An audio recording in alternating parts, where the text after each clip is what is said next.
Well, good afternoon. My name is Stephen Sheffrin. I'm the Executive Director of the Murphy Institute, and it's my great pleasure to introduce our speaker today for the Yates Lecture. The Mary C. Parker Yates Lecture was endowed in 1996 by Murphy Institute alumna Rebecca Yates Vielander in memory of her mother. It is designed to promote university-wide discussion of issues of current interest and concern and to bring leading thinkers to the Tulane campus. It's with great pleasure today to introduce this year's Yates Lecturer, Professor Joel Slemrod. Joel Slemrod is the Paul W. McCracken Collegiate Professor of Business Economics and Public Policy at the Stephen M. Ross School of Business and Professor of Economics at the University of Michigan. He is also Director of the Office of Tax Policy Research at the University of Michigan. He is one of the world's top academic experts in taxation and public finance today. He served as the President of the National Tax Association and currently serves as the President of the International Institute of Public Finance. Joel attended Princeton, London School of Economics, and then Harvard for his doctorate, where he was part of the amazing cohort of public finance economists nurtured by Martin Feldstein. He served as senior staff economist on the Council of Economic Advisors in the 1980s.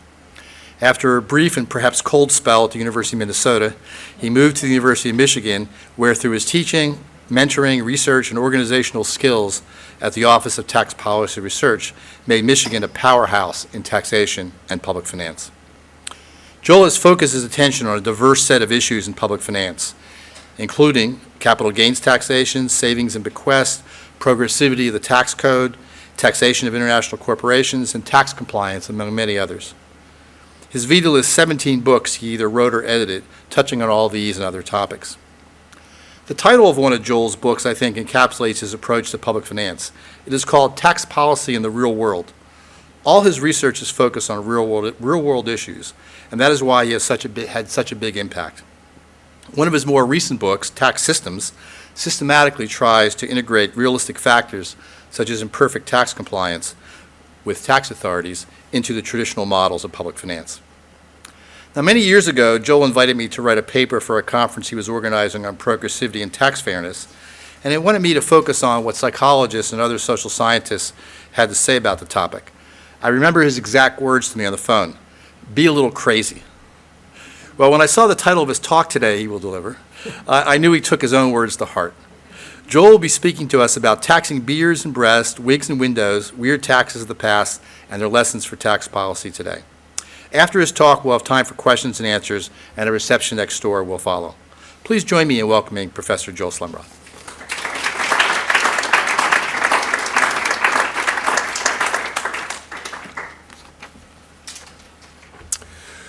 Well, thanks, Steve. It's a pleasure to be here. I've been to New Orleans many times, but never to Tulane before, although it turns out that Tulane it plays a part in my family history. Family lore says that my aunt, my father's sister, attended Tulane, and this would have been the mid-1930s. I say family lore. I'm not 100% sure about this. She's no longer alive. Because family lore also says that my great-great-uncle was the personal doctor to the Tsar, and I'm pretty sure that isn't true. So we could check the records to see if she went here. Well, my job today is to impart some insights about taxation in a painless way.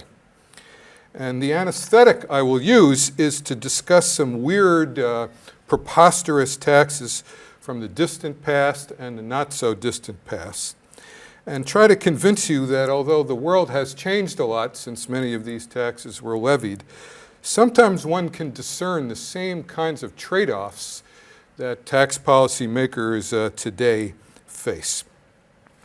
Now, this work that I'm going to talk about eventually will be a book. It's a book in preparation now, written with Michael Keene, who's at the International Monetary Fund. And in his job, he gets to learn about tax systems from all over the world of today and has run into some preposterous taxes in his job. So I'm going to start by seeing if I can change the slide. Oh, very good. All right, so we're going to start with some pictures, some of which you may recognize the connection with taxes, may not. I'm not going to try to answer the relationship now. But as I go through my talk, the pictures will come back again, and you'll see what they do have to do with taxes. Okay, so first you might recognize that woman as Margaret Thatcher, and you might notice that it looks like she might be teary-eyed. All right, here, what do we have here? It looks like something from the Middle Ages. I see a crown on this gentleman. I see this person about to suffer a grievous fate. Looks like his head is about to be severed. We'll find out what that has to do with taxes. This is the part about breasts, which is the weirdest of all that I'm going to talk about. You may recognize this woman, a stylized version of Lady Godiva. Maybe the last person you expected to be in this talk, but she's a good illustration of something I want to talk about. That's a token. Anybody speak Russian here? All right, what does that say?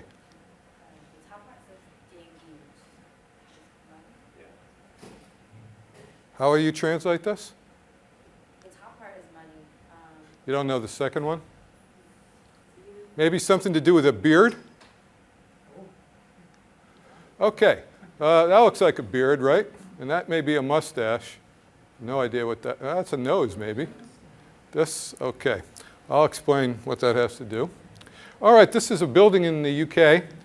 And what I'm going to come back and talk about is why the heck would some windows be boarded up?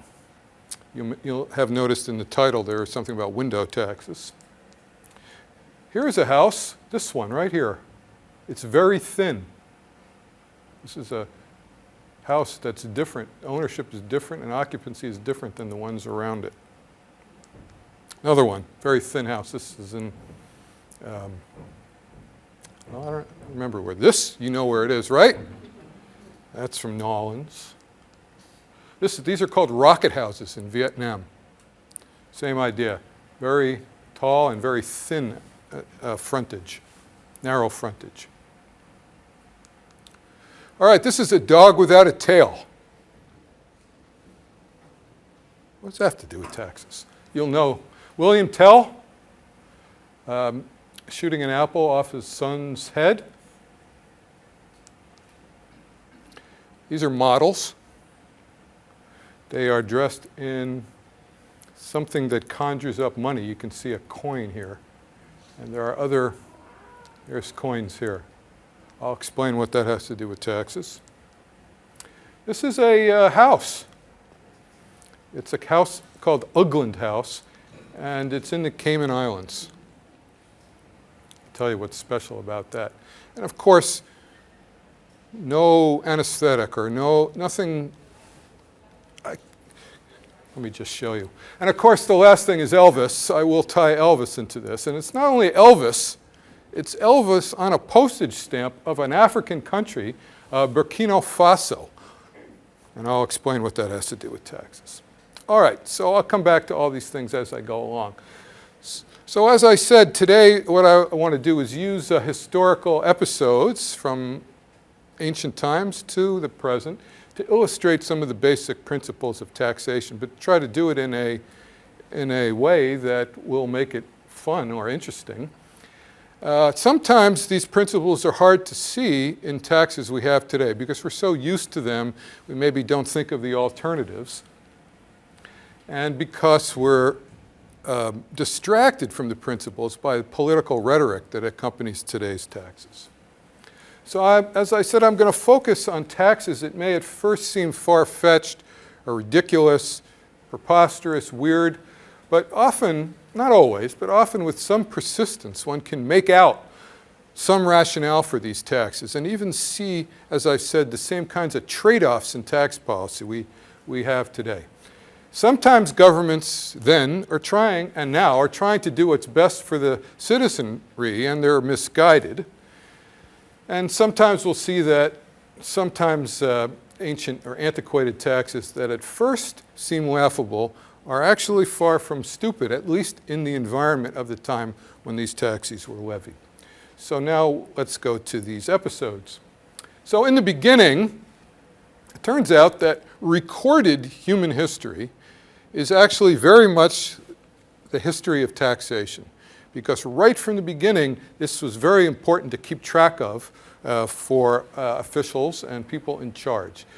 In fact, in Sumeria, in ancient Sumer, this is about 3000 BC, we still have clay tablets from that period, and we can make out what they were about, and many of them were about taxes. Perhaps the most famous ancient relic of all, sitting now in the British Museum, is the Rosetta Stone. You probably all know why the Rosetta Stone is so famous. It was uncovered by Napoleon's soldiers in Egypt in 1799, and what it's famous for is that it helped unlock the secret to understanding hieroglyphics, because whatever the message said, it became clear soon that it said the same thing in 3 languages. Ancient Greek, which was understood, an Egyptian writing called Demotic, which was understood, and hieroglyphics. So matching the 2 languages we understood with hieroglyphics was a big help to figure out how to read hieroglyphics.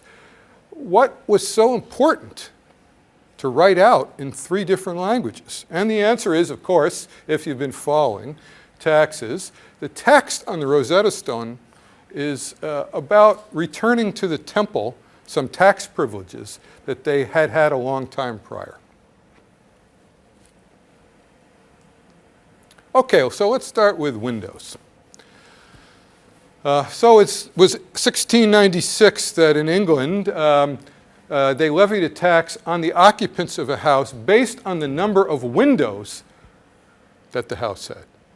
And it was actually what we now call a notched tax, meaning there was one tax if you had 1 to 5, I'm making up the numbers, but you'll see the idea. One tax if there were 1 to 4 windows, then another tax if there were 5 to 8, and another tax if there were 9 to 12.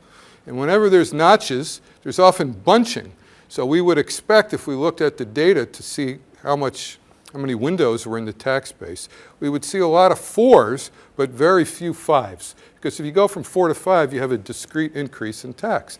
You see relatively a lot of 8s, not so many 9s. And sure enough, that's what you see when you look in the records. Actually, I was looking at the used bookstores in the French Quarter today, and I found the 8th volume of a book about the hearth tax in England, which I'll get to in a second. There's 8 volumes of it, and there's at least 8 volumes. I found the 8th volume. I was tempted to purchase it because I have some weird books in my office, but I didn't. So why isn't this not so weird?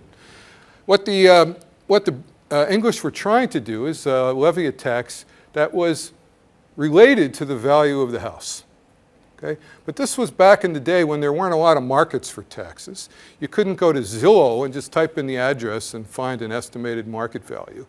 And they didn't have a lot of administrators. So question, what is something you could pretty readily observe that's correlated with how palatial a house is?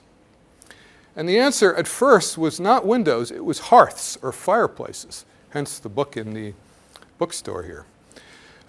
So modest houses would have none.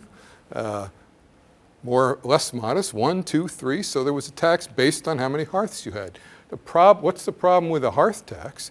Well, to figure out what tax liability, the tax administrator had to get inside the house. That sounds like an invasion of privacy. People might also not be there when they suspected the tax collector was coming. So what can you observe from without having to go inside that's correlated with how palatial the house is? Windows. And sure enough, there was a window tax, and it lasted, it looks like, 155 years. So that's the first picture I want to bring up. If you ever are in Cambridge, England, and you do the punting along the river there, the River Cam, if you get the same punter that I had, he will point out on the side of the river a house which has windows boarded up like this one.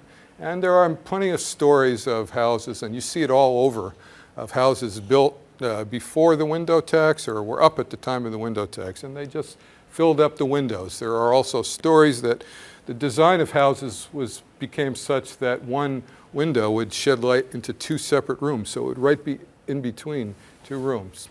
And I'm going to use this example and another one to illustrate a very important fact of taxation. But let me now bring in the property tax and skinny houses. So historically, in many places, how was property tax assessed? Well, again, value might be the ideal thing, but it's hard to figure out. So in some places, the property tax is based on the frontage. So if you're trying to minimize tax for a given square footage of the house, what do? You have a small frontage and the house goes way back and way up. Okay, so we can see these things in Poland, in Holland, in Japan of hundreds of years ago, and in bold in New Orleans. Buildings are narrow but long. They have a tiny facade designed not so much to conceal the actual size of a building, but to minimize tax liability for given square footage. Sometimes there were tiny doors built in. I have a picture of that in Japan. With a little tiny door, I guess the idea is that this was to convince the tax authority that the building was small, which is more of an issue when it's not a freestanding building. And the same is true in Vietnam, where these are called rocket houses. So here's one in Poland. This is a separate house right here.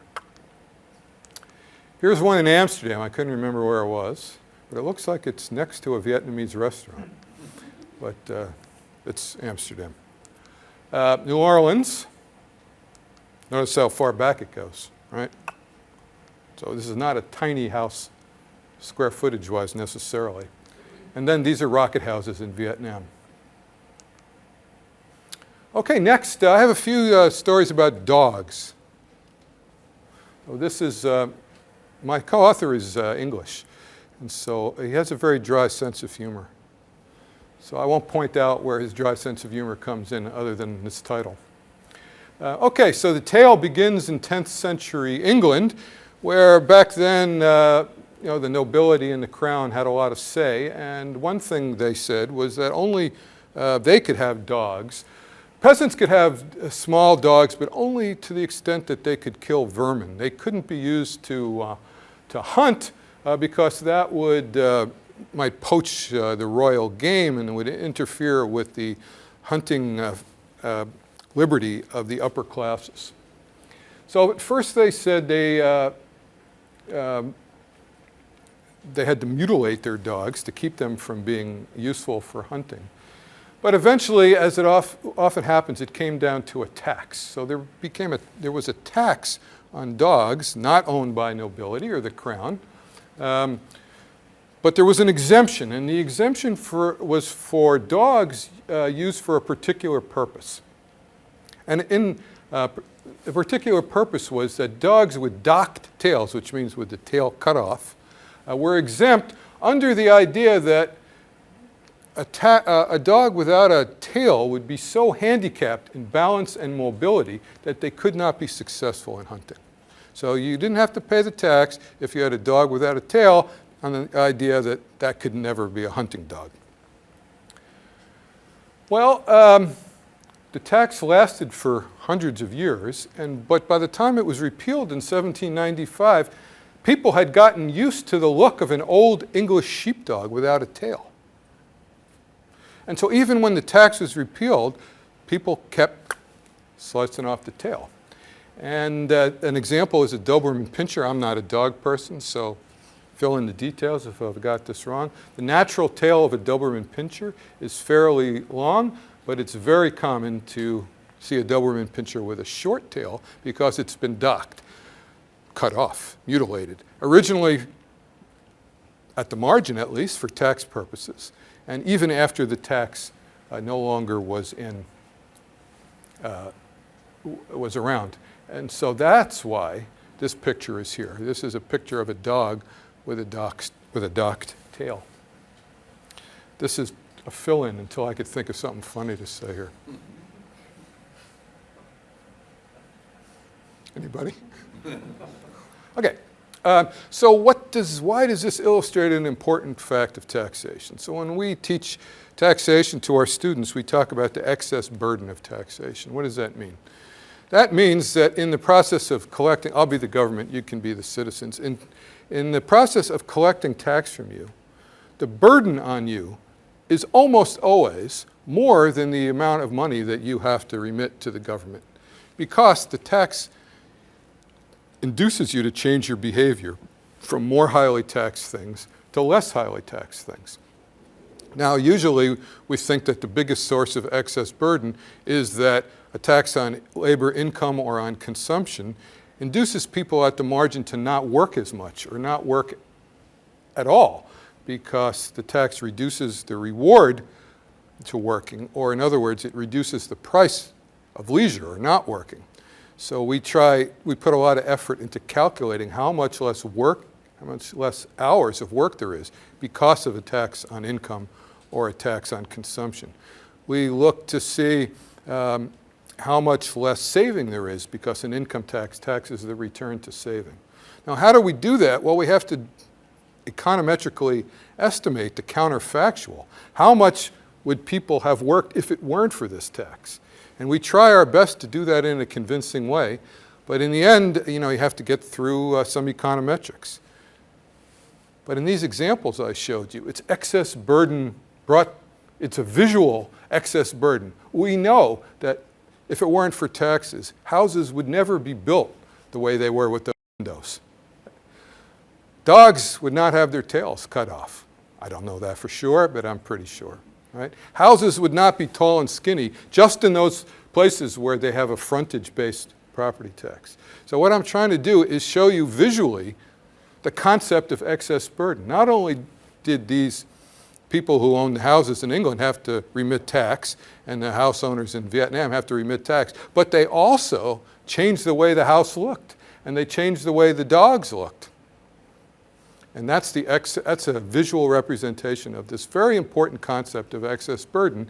And people like me and Jim and Steve spend a lot of research effort trying to estimate what the excess burden is of our current tax system and of alternative tax systems, because other things equal, a benevolent government should try to raise taxes in a way that minimizes the cost to the citizenry. Okay, I think I said everything here. Now, sometimes, let me go back, excess burden is a cost of taxation that a benevolent government would try to avoid. I would like to get $1 trillion from you with the minimum cost that I impose on you, and we think about what kind of taxes do that. But sometimes taxes are there purposely to change behavior. So that's what I want to talk about next. Sometimes the whole point of taxation is to change behavior. Historically, that's often for a sinister reason, but sometimes it's for an arguably good reason, say if the tax is on a polluting activity. Our most famous Chief Justice once said, the power to tax involves the power to destroy, and I'll give you some examples of that destructive power through history. And start with a frivolous example and then move on to some less frivolous ones. Okay, so taxing beards. This is the Emperor Peter the Great of Russia. In the late 17th century, he was trying to westernize Russia, and he didn't like that the nobles, the boyars, were going around with these big bushy beards, because that's not what they were doing in Paris. So he levied an annual tax on beards. So you had a choice. You could shave your beard. If you kept your beard in public, you better have that little token I showed you, which shows that you had paid the beard tax for that year. On one side of the token, it said, in Russian, of course, the beard is a superfluous burden. And then on the other side was what you were translating for me, which is, I think, something like, it says, I paid my beard tax. And here it is. My co-author has a beard, and so it turns out there's somebody in the United States who actually sells these things now. So I sent him, without telling him, as a Christmas present last December, I sent him one of these tokens, but I have never seen him wear it. But he appreciated it. All right, taxing breasts. This may be the weirdest of all. And this one I'm only 80% sure is true. I mean, I can read about it on many different internet sites. Enough that I'm pretty confident, but I've never found it in a scholarly history of India. So I'm going to give you 80% probability on this one. So the Indian kings were subjugating, as they are, kings are likely to do, they were subjugating the lower castes by imposing heavy taxes on many things, land, crops. The peasants had to pay taxes for a right to wear jewelry, because that's an upper class thing. And the right of men to grow a mustache, we're going to see a lot about facial, beards, mustaches, wigs. Women of low caste had to pay a tax called, I won't pronounce it right, mulakaram, which means breast tax, if they wanted to cover their chests, because covering your chest is an upper class thing. So if a lower class woman had to do that, they had to pay a tax. And the reason this is now fairly well known, if it's true, is that the story goes in 1840, a woman named Nangeli in this town refused to pay the tax, and when the tax authority insisted, she cut off her breasts and presented them to the tax collectors. She died of blood loss later that night, upon which her husband jumped into her pyre and committed suicide. Okay, this is the saddest story of my talk today. There will be nothing sadder. The tax, though, the good news is the tax was repealed the next day. And this is a modern rendering of Nangeli that you can get at that see at that website. So this is a nefarious use of taxes to discourage behavior. And she's known as the Great Nangeli. Bachelors, pretty common to have a special tax on bachelors. Ancient Greece, Rome, if you reached old age, I shouldn't use that expression, without having married, you were subject to the tax. The British had one, 1695. Seems to be a year when they were looking for revenue. The US had bachelor taxes in many of the colonies, and even in some states to the 20th century, Minnesota being one example. Now, I don't know if the 20th century Minnesota tax on bachelors was actually enforced, but it was definitely on the books. Why have a tax on bachelors? Well, you can think of reasons, justifications. Well, bachelors have no family to support, so they're wealthier than their income would suggest, so they should pay an extra levy. It's an offset to their failure in their civic duty to support wives and children, or just to support the institution of marriage. After all, a tax on one thing is a subsidy to the other thing. So if you want to support marriage, you can have subsidies or bonuses for getting married, or you can have taxes on the people who don't get married. And now the fun part is the last part. In some places that had bachelor taxes, they didn't want to put a tax on a bachelor who really wanted to get married, who tried to get married, but nobody would marry him. So there became institutions in some places. In Argentina, we have news articles about this, where there was a class of women called professional lady rejectors, who for a modest sum agreed to swear to the authorities that this person had offered to marry them and they had spurned it, and that would get them out of the tax. Now, this is not entirely unlike marriages for convenience you hear about for immigration purposes these days, but I'll leave it at that. And one of the lessons that and many of the other examples I'm going to talk about today is the ingenious means people will go to avoid taxes. Okay, voting. Well, you know about this episode. For a two-decade period, many southern states adopted poll taxes, not to raise revenue, but to restrict blacks' suffrage. And the reason we know it wasn't to raise revenue is you look at how the law was written and how it was enforced. And what people said now, this is about Louisiana, but it's true, so I'm going to talk about it. So Louisiana had a constitutional convention about the poll tax, and it was eventually adopted. And the president of the commission defended the tax by saying the following. This is pretty honest in a brutally racist way. Doesn't it let the white man vote, and doesn't it stop the Negro from voting? And isn't that what we came here for? As I said, the enforcement or administration of these poll taxes of this era also betrayed what their true intention was. So often the statutory provisions about the collection of the tax were designed to discourage payment of the tax. So usually, if you have an administration of a tax, there's penalties for not paying, right? And the enforcement is to get people to pay what they owe, but not for many of these taxes. In Alabama, for example, payment was left on a voluntary basis, and there were no penalties for delinquencies. They didn't want black people to pay the poll tax. They didn't want them to vote. As you know, the 24th Amendment 50 years ago abolished the use of the poll tax as a precondition for voting in federal elections, but we know that the discussion about what the requirements are for voting is still a live and hot issue in many states.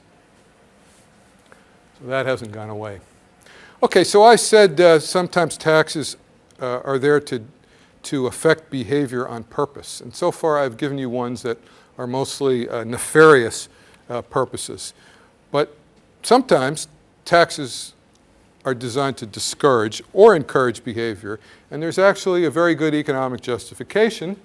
And these kinds of taxes are named after the British economist Arthur Cecil Pigou, who clarified that if you levy a tax, say, on a social bad like emitting pollution, that can actually make the economy more efficient. In a way, it's a negative excess burden, because without such a tax, people and businesses would pollute and not consider the social damage the polluting was doing. But if you levied a tax on the activity that exactly or approximately equaled the marginal social damage the activity created, this would make the economy more efficient, because it would induce the potential polluters to think about that cost when they're deciding how to produce, how much to produce, and what to produce.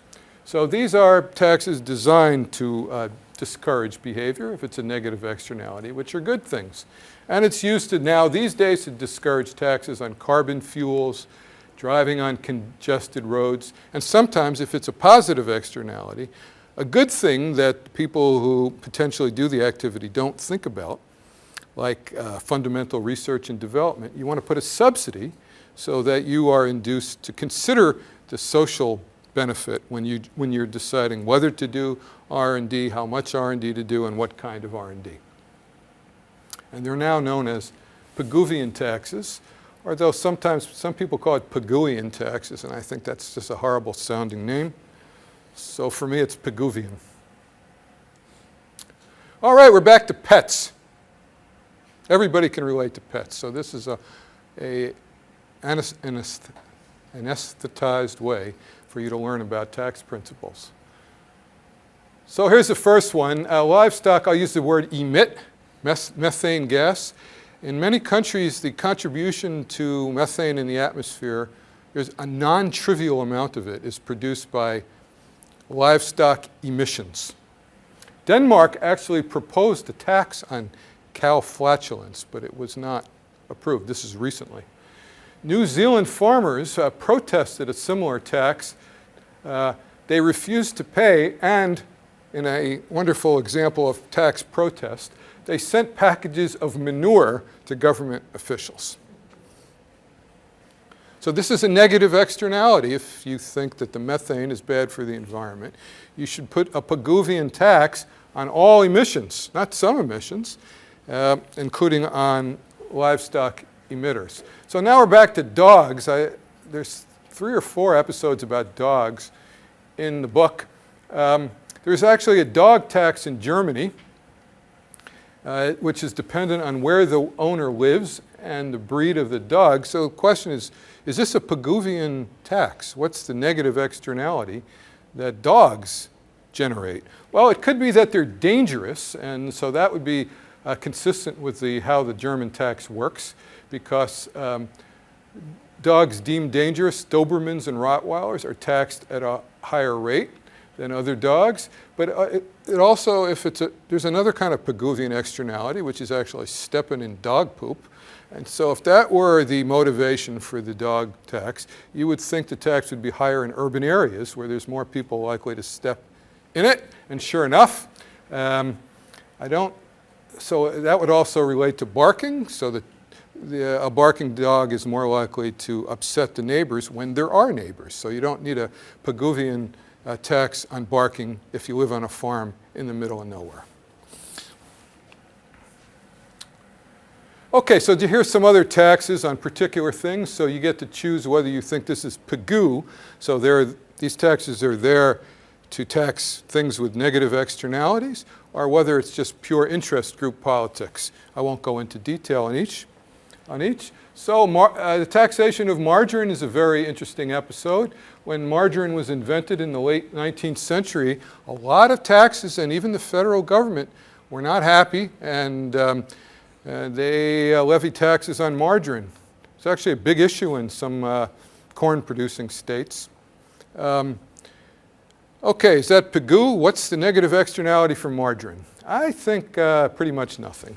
If you look at the politics, it was the butter producers who were very upset with that. At first, there was no tax, but you had to, if you produced and sold margarine, you had to dye it a very disgusting color, with the idea being this was so you wouldn't be fooled into thinking it was real butter, but that's obviously not why it was there. There was a tax on chain stores in the US in the 20s and the 30s. What's the negative externality there? Could it be Pigou? I don't think so. I think it was politics. This was driving out the mom and pop stores in the center of the city, which reminds us of of the political pressure now on Walmart, and maybe even on internet sellers. The mom and pop stores in the old downtowns don't like it. But I don't see, and you can tell me in question period if you do see an externality, negative externality argument. Big tax on newspapers in the UK. Opponents called it the tax on knowledge because it became a bigger thing when the press got more liberal and animated in criticizing the government, and suddenly they had a higher tax on newspapers. Well, soft drinks now, gasoline now. Okay, gasoline you can justify some tax on gasoline as a tax on congestion or on pollution.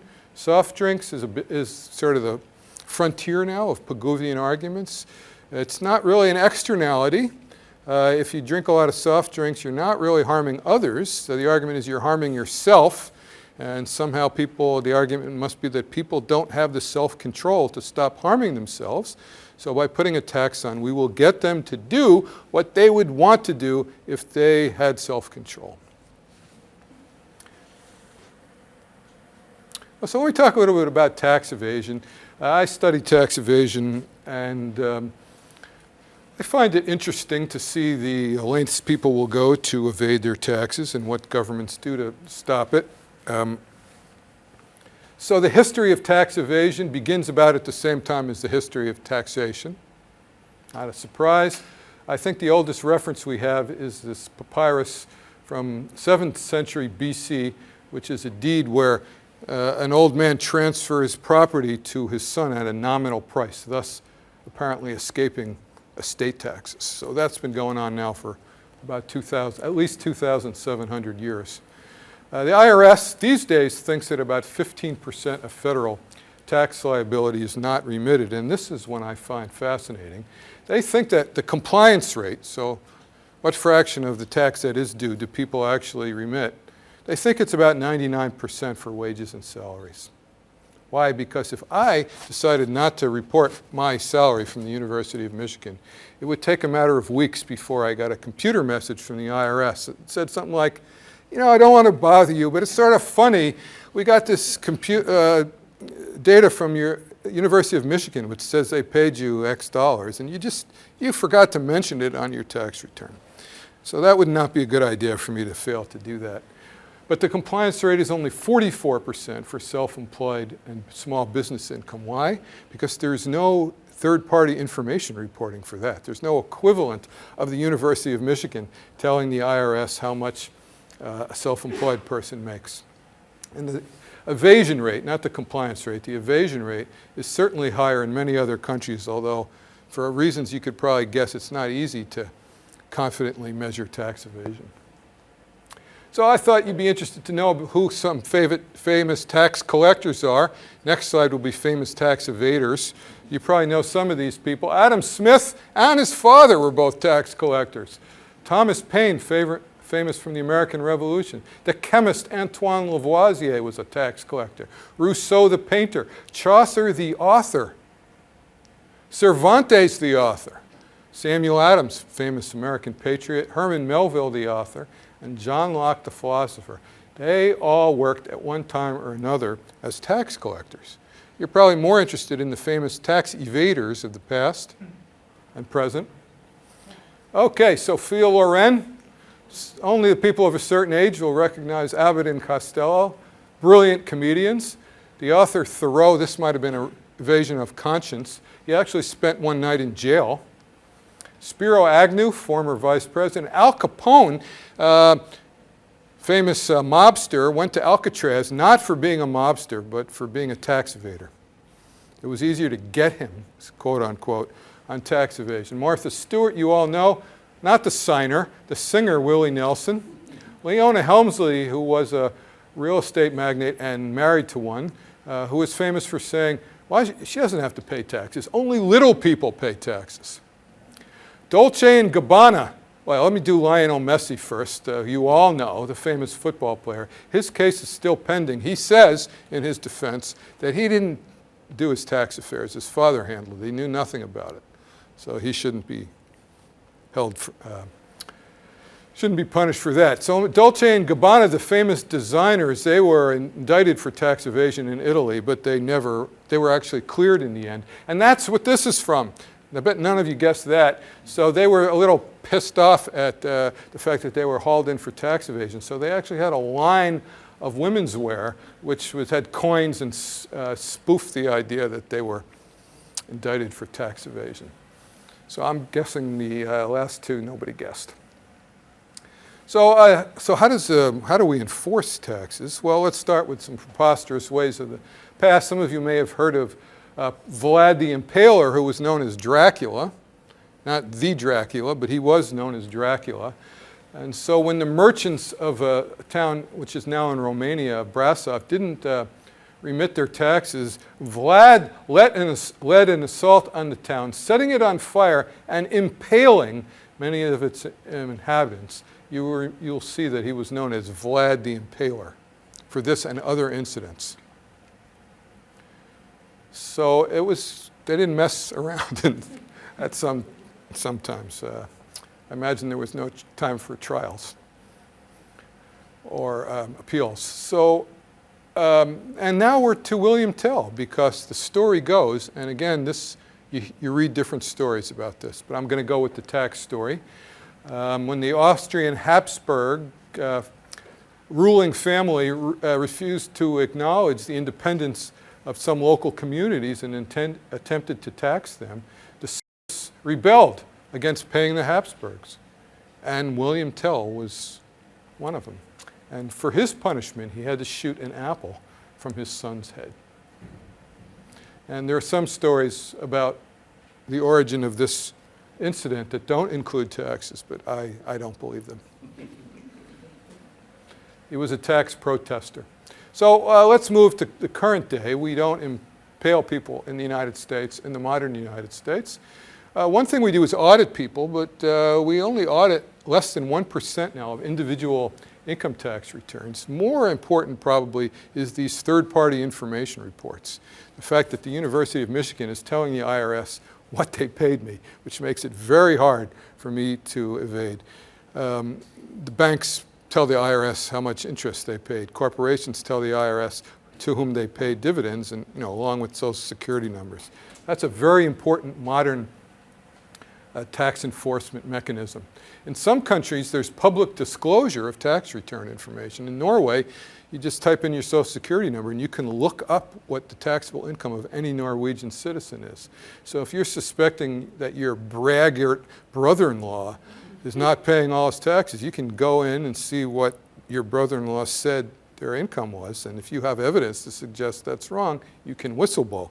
That won't happen here in the US, but it does happen in some Scandinavian countries. Buenos Aires in Argentina used drones last year to just fly above communities and take pictures, and found some 200 mansions and 100 swimming pools that hadn't been declared by their owners for property tax purposes.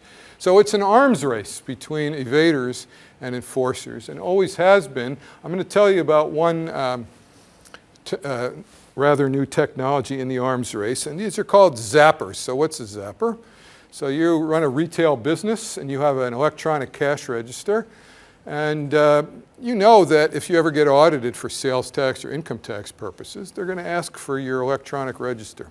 So what you do is you buy some software called a zapper, and you install it into your register. And what it does is it randomly deletes some of your sales, so that when the auditor comes and says, "Can we have your electronic record of your sales?" you say, "Oh, no problem, officer." And you give them that, and they don't see some fraction of your sales. And that will lower your sales tax liability, your income tax liability. And actually the biggest and most famous American case was in Detroit, a restaurant which had a branch right in Ann Arbor, like a mile from my house. It was not only that were they evading taxes using zappers, even worse, they were funneling money to terrorists. So that the IRS and other federal agencies must have gotten involved in that. But whenever I take colleagues around Ann Arbor, I always point out the restaurant that's in this famous court case. You can guess it's changed its name and its ownership since then. So what's the response? Well, in several European countries, if you're a retailer, you cannot just pick your cash register. You have to use a certified cash register provided by the government, which is zapper-proof, at least so far. I'm going to tell you about Norderfriedrichskoog. I learned how to pronounce this name of this German village. And it's a lovely place. I haven't actually been there, but it's right on the North Sea. It's a very small town. It has 17 farmhouses and 45 inhabitants. There's no restaurant, last I looked, no bar, no promenade, not even a bus station. 2 streets, lots of cows, 45 people. Why would I talk about Norderfriedrichskoog? Well, up until 2013, Norderfriedrichskoog had a 0 business tax. They didn't need, even though German municipalities got a lot of money from business tax, they didn't need it for some historical reason I won't go into. They didn't need that revenue. So they had a 0 tax, which was fine for centuries until it was discovered by German businesses. It was a tax paradise. As of 2003, over 500 companies were located, quote unquote, in Norderfriedrichskoog, saving them over 300 million euros of tax in the previous decade. Why? Because the German tax system was such that even though you hardly did anything in Norderfriedrichskoog, you certainly didn't have a building there, you could shift for accounting purposes and tax purposes some of your income there and have it subject to a 0 tax rate as opposed to the tax rate in the municipality where you really were. So in 2004, what did they do? The German government said all municipalities had to levy a minimum tax rate of 9%. So Norderfriedrichskoog no longer has 500 companies. And it's back to being, well, it was always a sleepy town, but now it's sleepier. So this is a German example of a global phenomenon, which I'm sure you know about, tax havens.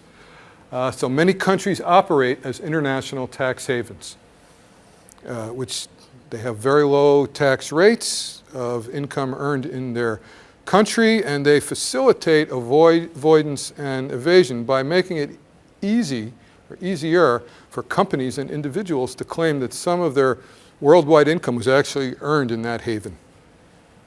So there was an official designation of tax havens a few years ago, and they were almost all really small, and most of them were islands.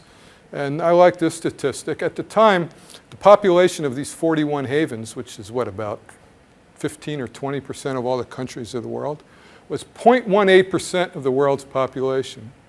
But 8% of the global financial wealth of households is held, there should be an end quote here, in tax havens. So this is people with their bank accounts in the Cayman Islands. And the most egregious example of this, which is the Norder Friedrich Skog of global tax havens. The Cayman Islands is a very popular tax haven for Americans and Brits. This is one building. And in this building is the registered address for 18,857 business entities, including many investment funds whose name you would recognize, international joint ventures, and capital market issuers. I know what you're thinking, that Ugland House is this massive building, right? It's got 18,000 plus companies, so it's like the, what is that Minnesota mall called? The Mall of America, times 10. It's the Pentagon, 20 stories high. Okay, that's what it looks like. There are 18,857 companies approximately for which this is their registered address. All right, we're now to Elvis, and then I'll sum up with some lessons. So I have to close with Elvis. I'm a big Elvis fan. I went with my kids when my wife had to work during my spring vacation, so my kids and I had the same vacation. So we flew to Memphis. We went directly from the airport to Graceland. That's enough about me. So it's not just Elvis I showed you a picture of. It was Elvis on a postage stamp issued by the African country of Burkina Faso. What is going on, and what does that have to do with taxes? Well, it does actually, because tax havens and Elvis on this stamp are both examples of what somebody has called, and I think it's a great name, the commercialization of state sovereignty. So this means that there are some ways to make money that people can't do, that businesses can't do. Only countries can do it, right? To be a tax haven, you have to be a country. I can't be a tax haven, right? Also, I could print up stamps, things that look like stamps, but nobody would buy them. But there are lots of stamp collectors in the world that buy all the stamps of all legitimate countries. And Burkina Faso is a legitimate country. So if you look at the stamp issuances of quite a few countries, you would be surprised to know that on the stamps there are images which have nothing to do with the country. They're not showing off the beautiful landscape or the monuments or past presidents or conquerors. They have on them Elvis. Lady Di was very big. Disney characters, tremendously big. And these stamps never come to the country. They're printed in London, and they're distributed from London to stamp dealers around the world. And the printer and distributor sends some money to Burkina Faso. So this is a way that Burkina Faso can make money because it's a country. It can make money because it's a country by being a tax haven. It can make money because it's a country by money laundering. Probably the most famous example of making money by being a country is the lovely Pacific island nation of Tuvalu. Tuvalu. So last I looked, Tuvalu gets a payment equal to about 15% of their GDP from a company which leases its domain name, which is .tv. Okay? So every country in the world gets one. I guess the US is the only one that doesn't have to use it, but every other country, they got to have a .de for Germany, etc. Well, Tuvalu got .tv. Well, how much is it worth to Tuvalu? Not a whole lot. How much is it worth to companies that want to have their internet address be .tv? 15% of their GDP. So the GDP is not that much, but still, relative to their GDP, it's a lot.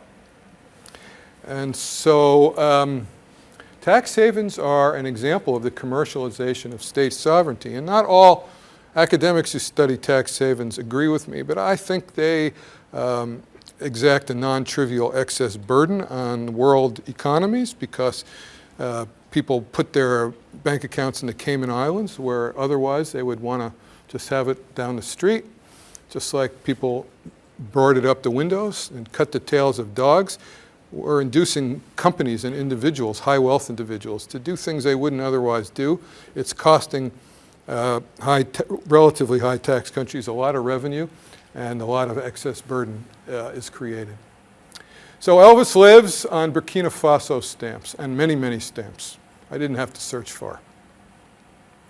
All right, I'm going to skip the poll tax. Let me tell you what these are, because I think I'm about to the end of my time. I'll tell you what the pictures are, but won't go through the argument. So the British had a poll tax in 1380. Poll tax meaning it's the same tax liability on every person, regardless of whether they were peasants or nobility. A lot of people, the peasants in fact, thought this was very unfair. And there was a revolt, and it was led by a guy named Wat Tyler. That's Wat Tyler. And the Wat Tyler and many, many hundreds, maybe thousands of people marched on London and got the king, who I think was 14 years old at the time. He doesn't look 14, but he was a young guy.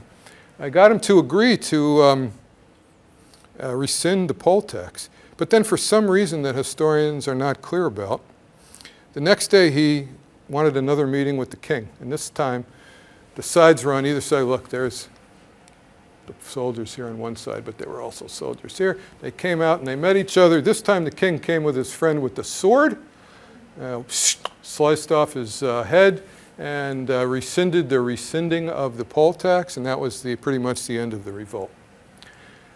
Okay, well then we move 600 years ahead, and the British, in their wisdom, and Margaret Thatcher decided to do pretty much the same thing. So local governments had been financed mostly by a property tax, and the Thatcher government decided to change it into what is essentially a poll tax. They called it a community charge.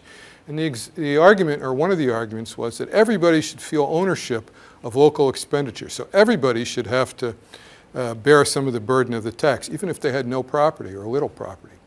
Okay, just like 600 years before, this did not go over well in the UK. There were protests, there was massive non-compliance. How do you get out of paying a poll tax, since it's just based on that you're there? Well, you remove all evidence that you were there. So look at this. The National Census of 1991 showed the first decline in the UK population since 1801. And we don't think it was because people left the UK. There was a riot in Trafalgar Square. Margaret Thatcher was ousted as Prime Minister. Her replacement, John Major, pledged to eliminate the poll tax, which he did. And this is Margaret Thatcher tearfully leaving number 10 Downing Street. I got to tell you about Lady Godiva. Why was she there? Well, Lady Godiva's husband was the lord, the mayor, if you like, of Coventry, big English town in the day. And she thought that people were overtaxed, and she pleaded with her husband to reduce the tax. And he said, listen, if you care so much about this, you ride a horse naked through town and I'll rescind the tax. She said, all right, I'll do it. And she was clever though, so Lady G, as I call her, ordered the people to remain indoors with their windows and doors barred. She loosened her long hair to cover up her body, and she rode through the silent streets unseen by the people. Very clever. Actually, that means we can't verify she was naked because nobody saw her, but that's another question. And this will tie into something else you know about. One man called Tom couldn't resist the temptation to peep at her, hence the term Peeping Tom. And according to legend, he unbarred his window and looked at Lady Godiva, but he was struck blind before he could lay eyes on her. I can't verify that either. And her husband kept his promise, and she freed the town from many of the taxes she objected to. And there she is. Now we know that's meant to be never mind. That's Lady Godiva's ride. Here's my favorite. This is easy. It's just what he said. There was a tax in New Zealand on Maoris. And again, they wanted a tax that was related to how well off somebody was. So it was a tax on huts. So the more huts you had, the more wives you had, the more affluent you were. So it was a hut tax. But the Maoris didn't take well to this. There was an armed protest, which is known as the Dog Tax War. This probably should be, oh wait, I'm sorry, not hut, dog. I'm confusing a different war. So it was a tax on dogs, also related to wealth, dog tax war. But what's I like about this episode is the tribal leader, whose name is something like Hone Riwi Toya, said the following thing, which I love. So this is back before most income taxes. In this 1890s, there was only an income tax in the UK. He said, "This is so preposterous, this tax. Think, if dogs are taxed, men will be next." Okay, I'm done with my story, so let me just close up with some lessons that maybe and hopefully are obvious. Taxes may be the price we pay for civilization, as a famous judge said, but mishandled, they can trigger social unrest, chaos, or even revolution. Observability of the tax base has always been crucial because most governments want taxation.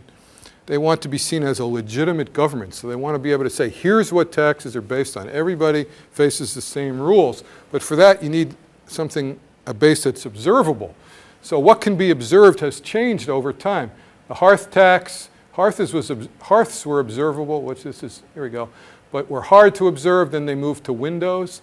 But this means that advances in technology, which change what can be observable, are going to matter for taxes. Think about Bitcoin. Think about when money can be all electronic, how easy, much easier it's going to be to hide your money from the IRS. Taxation has the power to destroy, but if used wisely, it can regulate social bads. I talked about this one.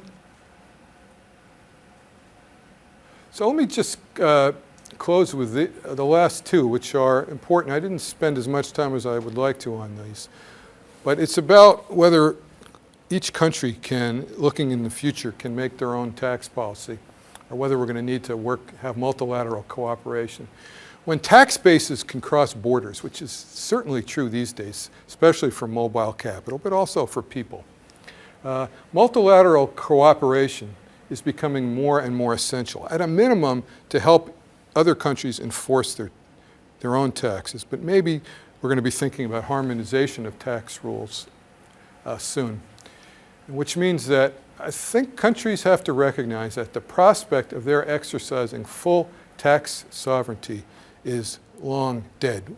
Most every country acts as if they're sovereign, but now every country makes tax policy and many other policies, having to think about what other countries will do. Okay, thank you for your attention. I hope it's been enjoyable. The most enjoyable lecture on taxes you ever heard? No, not true, because you have Steve and Jim here, but thank you very much.